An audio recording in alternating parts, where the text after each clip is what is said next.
Diagnóstico por consola UAR en dispositivos Android, algo que siempre ha existido, sin secretos y sin marketing barato. Te voy a enseñar en este video cómo vas a hacer la conexión, la configuración básica, fácil y sencilla, y la interpretación para que esto te incentive como una semilla a cada uno de ustedes a poder investigar, a interpretar y cada uno dar un feedback en la comunidad sobre los diagnósticos en base a esto. Esto siempre ha existido, no es algo de descubrimiento mío ni de nadie. Esto ha existido. La mayoría de microcontroladores, procesadores y demás tienen una interfaz UART debug. Casi todos los dispositivos electrónicos en el día a día hoy tienen una interfaz UART física que se puede acceder a través de la PCB.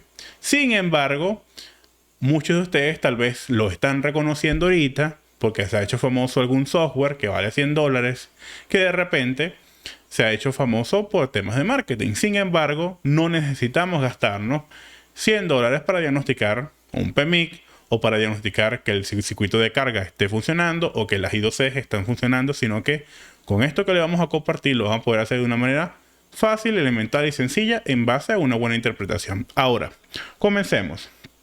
¿Qué necesitamos?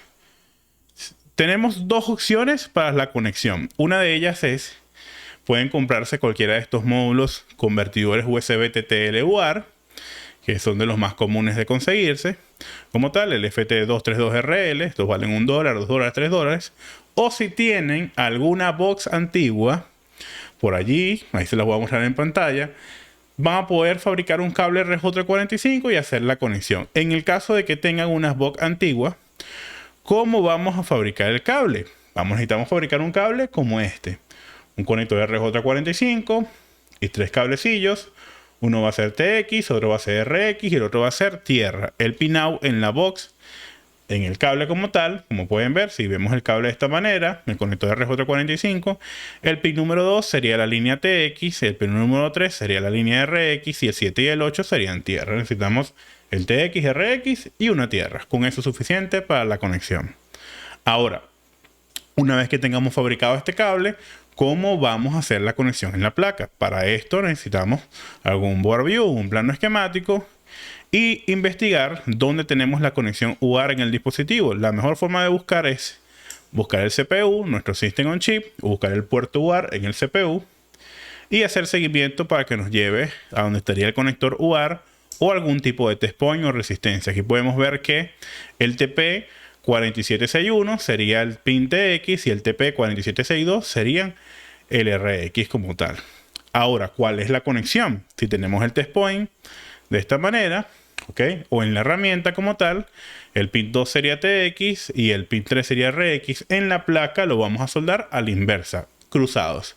Quiere decir que el TX lo voy a colocar entonces en el caso del pin RX, que sería el TP4762, y el otro pin lo voy a colocar en el TP4761, a la inversa como tal. No lo colocamos directamente TX con TX, sino cruzados. Ahora, bien, una vez que tenemos esto, los conectamos y ubicamos nuestros test point, pues ya sabemos dónde soldarlos. Vamos a ubicar nuestros test point.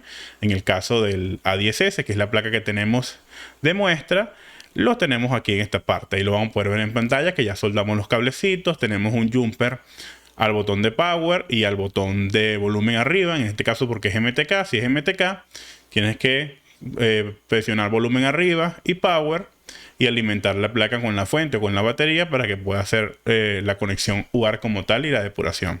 Si es un equipo Qualcomm, muchas veces tenemos que hacer el test point EDL para que pueda reconocernos como tal.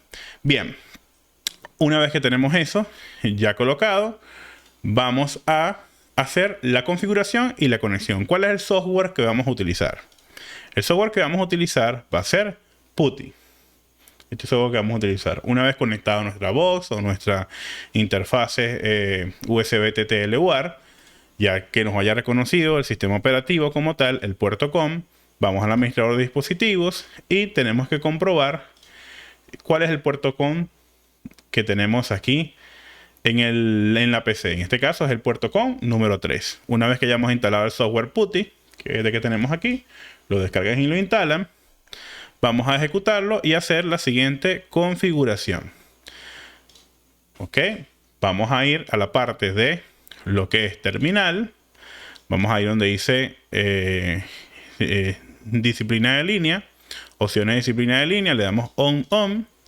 Luego vamos a la parte de sesión, le damos serial.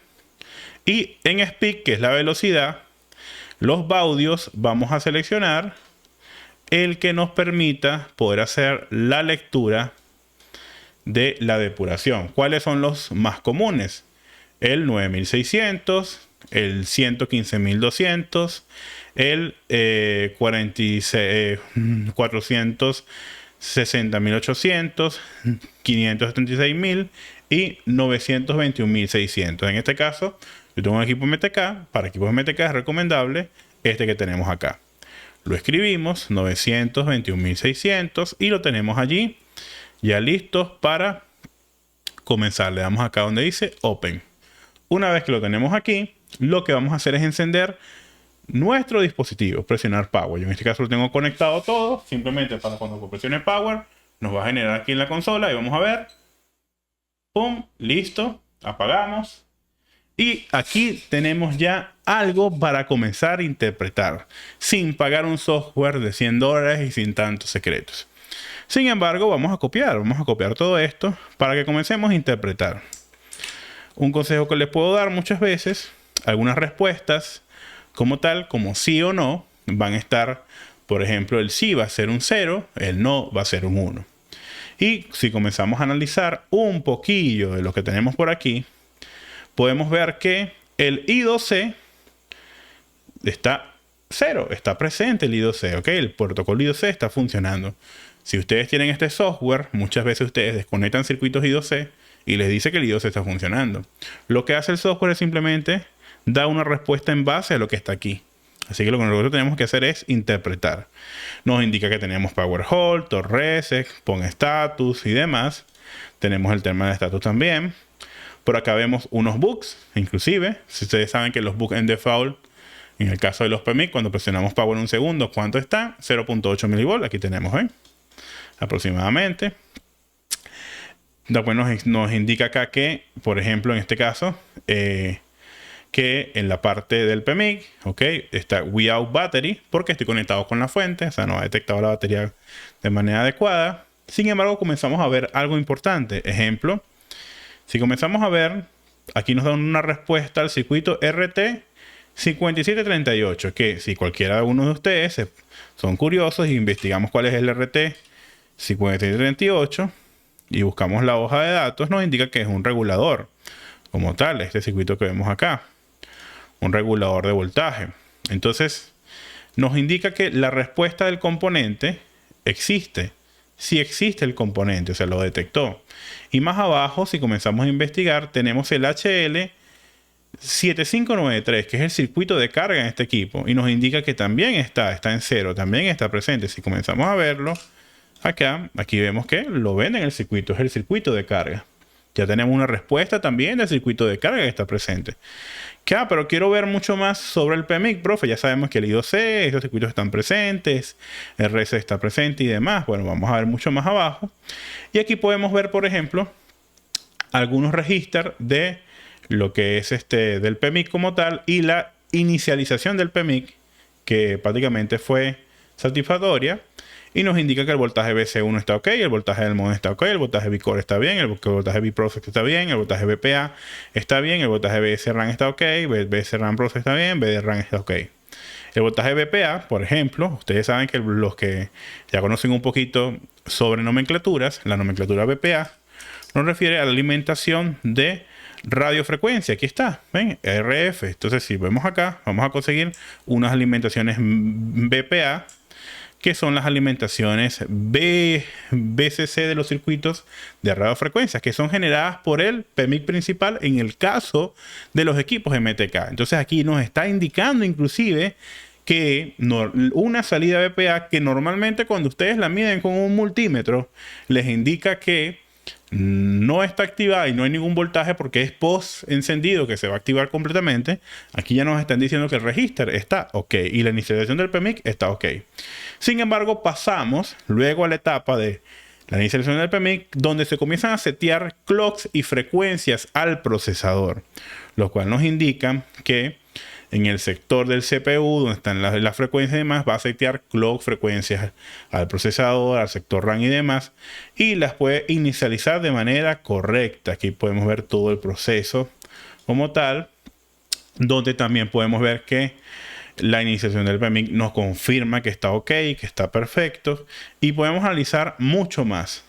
Aquí podemos ver, por ejemplo, algunas de las búsquedas específicas, algunos voltajes específicos, y para de contar. Inclusive la parte de la RAM, donde tuvo una respuesta también de este estatus de reserva.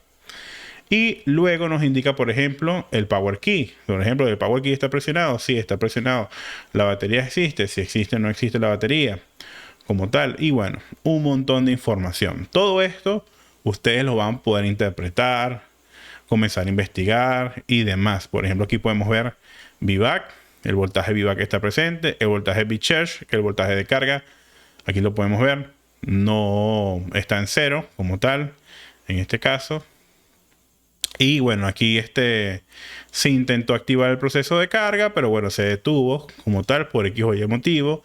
Pero también podíamos ponernos, como por ejemplo, investigar y comenzar a comparar cómo se comporta, ¿ok?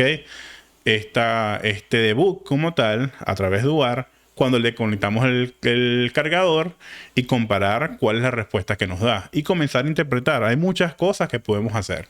Inclusive podemos gestionar comandos a través de esto. Y esto es un incentivo a que ustedes sencillamente no nos limitemos. Tal vez muchos de ustedes esta información no la han aprendido por motivos de que no han tenido la oportunidad de sentarse a investigar y demás, pero no necesitamos comprar una herramienta para poder hacer un diagnóstico a través de un software. No necesitamos tampoco botones directos. Simplemente conocer algo de electrónica fundamental, conocer cómo trabajan los circuitos, cuáles son sus nomenclaturas, cómo trabaja en sí, para poder interpretar cuáles son las respuestas que debemos tener. O cuando ya tengamos todo eso englobado y entre más personas compartan, yo pienso que la información va a ser mucho más libre, mucho más accesible para eso. Con esto no quiero desprestigiar a nadie ni a ninguna persona. Simplemente lo que estoy haciendo es compartiendo un grano de arena para incentivarlo a cada uno de ustedes a que no se sorprendan por las cosas que salgan.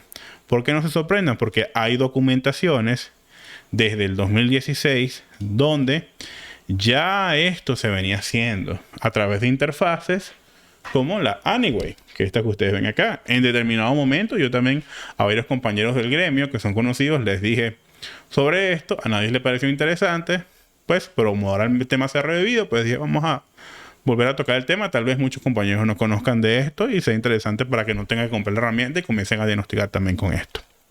Así que bueno, esto es algo que siempre ha existido, siempre ha estado allí presente. Inclusive si alguno de ustedes ha trabajado con router, con redes y demás, siempre muchos microcontroladores van a tener acceso UART como tal. Inclusive los que trabajan con reparación de Smart TVs saben que muchos de los Smart TVs se les hacen pruebas y comprobaciones o DUNS como tal del firmware a través de UART. Y eso está público, eso está allí documentado en internet, en montones de videos como tal. Aquí vemos, por ejemplo, de un compañero de RGB Soluciones que repara una Smart TV a través de la consola UART también y hace pruebas y demás. Así que esto hay un montón de información, muchachos. No es algo que yo he descubierto, no es algo que yo lo desarrollé ni nada de eso. Eso siempre ha existido. Ok, eso está en todos los microcontroladores, en todos los procesadores, en toda la electrónica de consumo. La gran mayoría siempre tenemos un acceso físico UART. Que no sea acceso para el usuario público fácil, no. Pero abriendo la placa, buscando los test points y demás, vamos a poder acceder a él a través de una consola como PuTTY. Vamos a poder hacer una depuración y comenzar a ver y comenzar a jugar con ello y comenzar a interpretar. Así que bueno, el incentivo es a que aprendan, a que estudien, que compartan. Espero que esto les haya servido. Mi consejo personal es que No necesitamos pagar un software porque de $100, porque el software nos va a decir simplemente que las I2C están presentes y aquí nos está diciendo lo mismo, que las bucles están presentes, aquí nos está diciendo lo mismo, que el circuito está presente, aquí nos está diciendo lo mismo, que el CPU está trabajando, aquí nos está diciendo lo mismo, que la memoria tiene clock, que la RAM tiene clock, aquí nos está diciendo lo mismo. Simplemente hay que interpretar. Inclusive aquí nos está diciendo que tenemos power hold también y muchas cosas más por interpretar, muchachos. El incentivo es que a que aprendan, a que estudien y que no se limiten con lo que vemos en internet y no se dejen llevar por algo que salga recién. Piensen las cosas, analicen, practiquen, estudien y simplemente sáquenle provecho a toda la información que se comparte. Saludos y bendiciones. Mi nombre es Aníbal García de iRepair. Les invito a seguirnos en todas nuestras redes sociales. Hacemos en vivo todas las noches por TikTok y tenemos capacitaciones online si desean aprender con base académica, con fundamentos y con placas y ejemplos.